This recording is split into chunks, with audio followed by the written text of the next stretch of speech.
We can just go through it. Put your zip code. Once you put the zip code in there, it will default to your city.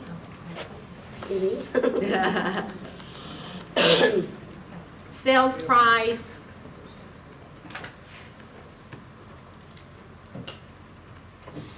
So this is for a sale. Yes, Darren. Since I transferred over from another agency. I can't hear you talk a little bit louder. Stand up. What'd you say? Stand up. Since I transferred over from another agency and I brought over 2 listings. Yes, you Those still are- have to put them in SkySlope. Okay, they are in the MLS though. Yes. But they still need to go in here? Yes, because if they were active when you brought them over, you're gonna get paid with eXp, not your old company. So we have to have documents in SkySlope in order for you to get paid when you get a contract on it. And again, things have to be in SkySlope within 3 days from the time a contract goes binding or you get a listing. How many lashes do you get if you didn't do it? They cut your commission. I told when we work on yours today, so you're okay, because I sent a note in. If for some reason you missed that 72-hour window, there is a form in here that you have to give the reason why you did not get your documents in there in a timely manner. Because not only, that's kind of an eXp thing, but it's also a Trek thing that we have to give all your documents to the broker. So if we were to get audited, there's got to be a reason that you didn't get everything turned in time. Casey, is there a way to just, once you put your listing in like Real Tracks, can you just upload it to eXp or you have to No. go in and re-enter it? If you have it listed in MLS and you put your MLS number in here, then it'll put all the info that's available in the correct spaces. I can never find it. I'll Find put what? the MLS one. I'll put it in there and it says not found. Oh, really? Mine's always, looks like it's the zip code that it won't. See if you can skip it for right now, and then I know we'll go back, they'll have to get everything else put in. I don't know.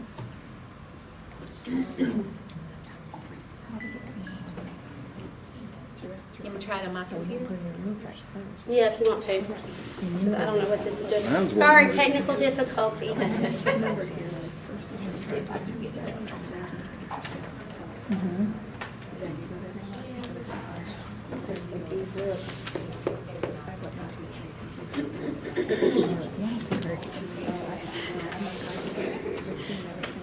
Okay, and that's Sky's the list of financials.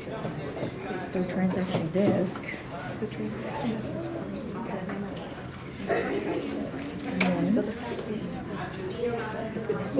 desk. Right. As long as they're gonna do it, we'll do it all.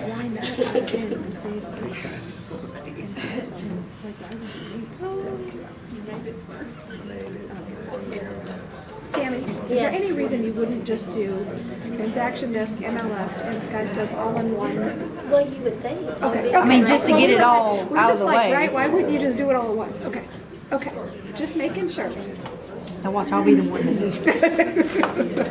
And my reason is because my dog died and I had to bury it, Well, so. there you go.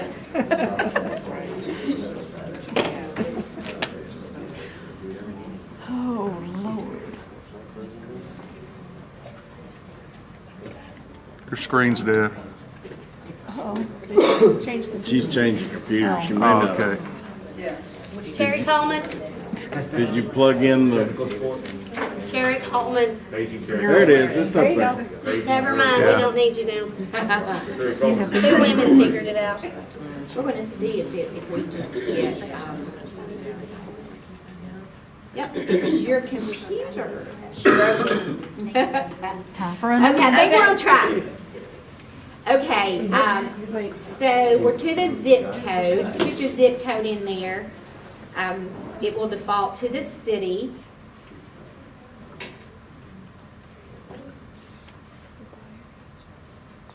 Sales price. Let's go $500,000. Why not, right? Okay, so on your source, this is going to be like where your listing came from. So it could be a personal referral, the open house. This is just really for statistics. And if it's an office lead, if you put yes, it's going to ask you some more info, like referral, if there's a referral fee. Used to in Canada, they had a split, so it would ask you that. Then, of course, your closing date. Just choose any date. Let me back up. How many of you from, if you were with an existing company prior to coming to eXp, charged a base fee, transaction fee, or whatever you might have called it? Okay. We can still do that with eXp. I know different people have been charging different things.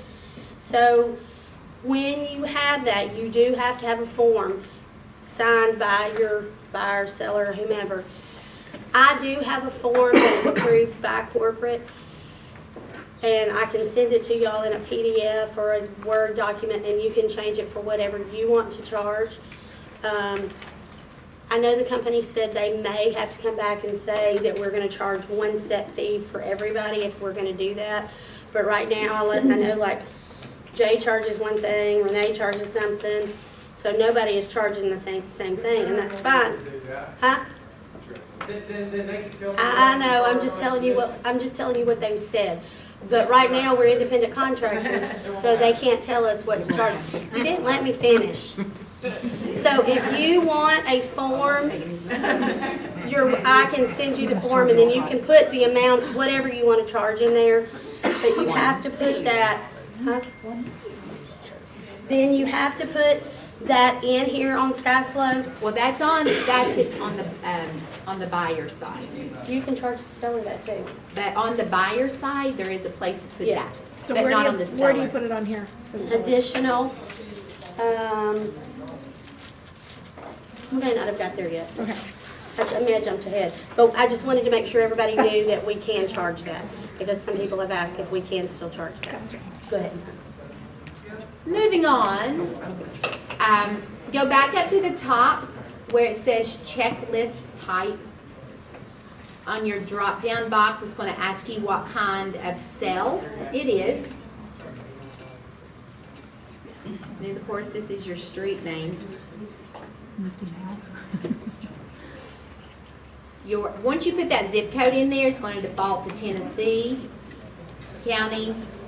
It's going to default to your county. Your type, drop-down box, it's going to be a cell. Of course, your year built, an acceptance date. You'll put that in. All this stuff is going to be on your contract. So all of you that is putting this on your screen as we're going, now's the time for you to hit cancel.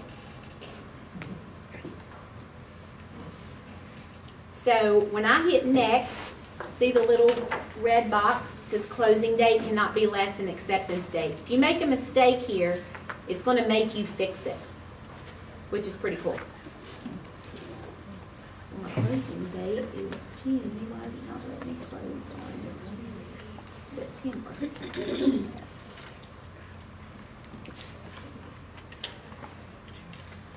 Because you're on acceptance date.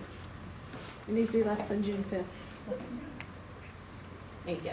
There you go. Yeah. I was putting my closing date on Yeah. the way. She was just testing y'all. It works. I was making sure y'all were paying attention. I can't see the screen, so.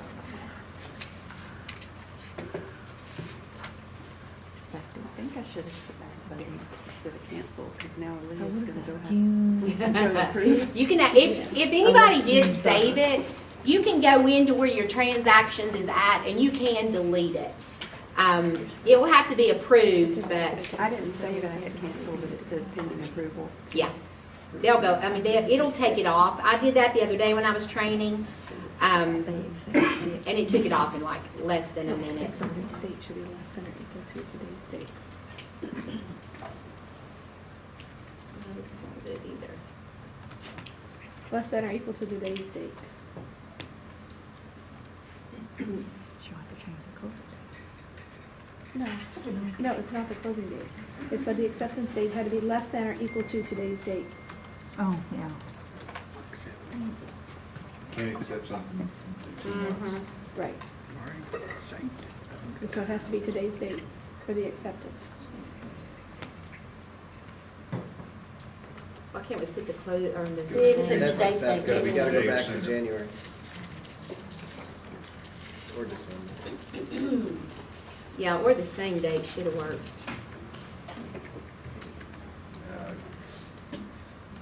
Did it go on? There we go.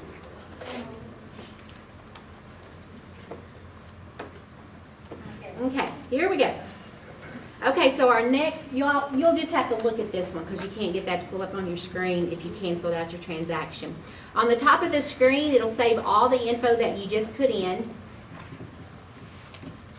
You'll move down to where it says purchaser.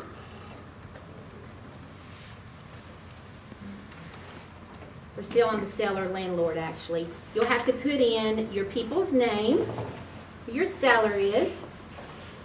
Mine's gonna be Mickey Mouse. Just follow the little red marks. It'll tell you everything you have to have. The more info you put in there, the better you'll have when you go to work on your transaction. So you don't have to go back and look that stuff up. Here's your buyer's first name.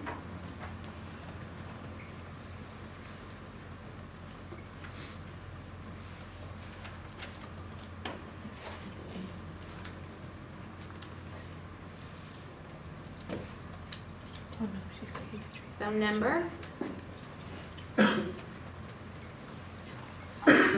Save. Time you save it, it'll just take you right to your next page.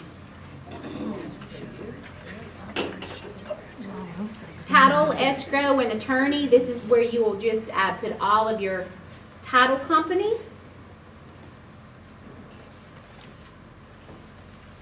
So all this info, when eXp gets ready to pay you, if you have all of your title information in here, then they're going to know exactly where to send your disbursement agreement.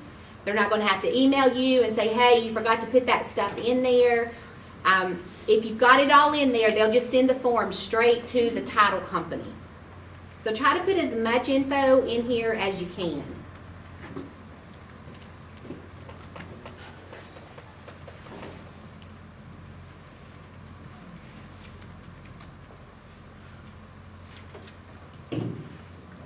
And again, you have to make sure that you put all the info in the little red boxes. Next. Going to have to put the agent that is representing the other side.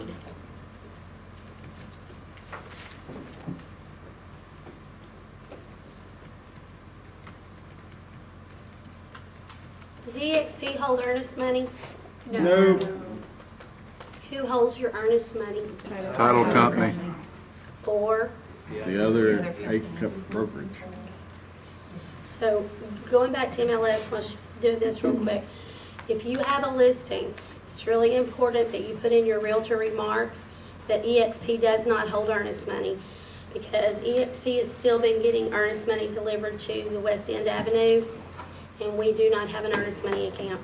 So you need to put that in your listing that eXp does not hold earnest money. Yes, Jay?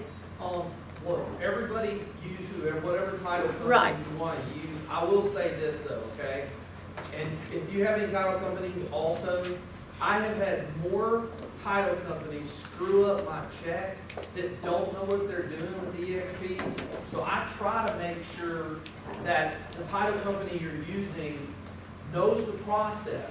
Because especially when they're sending in earnest money on your deals, like you say, hey, drop it by the title company. Bell and Alexander, I'm not trying to push them, I don't get anything out of it. Bell and Alexander knows how to get you your money, knows how to do the title. Who else is doing a good job on title? The title company that we use What I do is when we get a listing, I automatically email them. We have a listing at 123 Main Street. And, you know, to let them know that earnest money may be coming in on it. And then immediately when they receive it, they send us a copy of that earnest money. Because you've got to have a copy of that earnest money for Sky Slope. And speaking of earnest money, so many people now are wiring money. We have a wire fraud form that we have to get signed on every transaction for listings, buyers, everything. And that's in Sky Slope, and Mickey will show you where that is too. But there's a lot of wire fraud going on right now. There's a title company here in Murfreesboro that got hacked 2 weeks ago for $18,000, and that money is gone. Oh my God. Gone. So you want to make sure whoever you're using as a title company does not send you wiring instructions. They need to send that directly to the buyer or seller or whomever. Yes, sir? Who else besides Bell and Alexander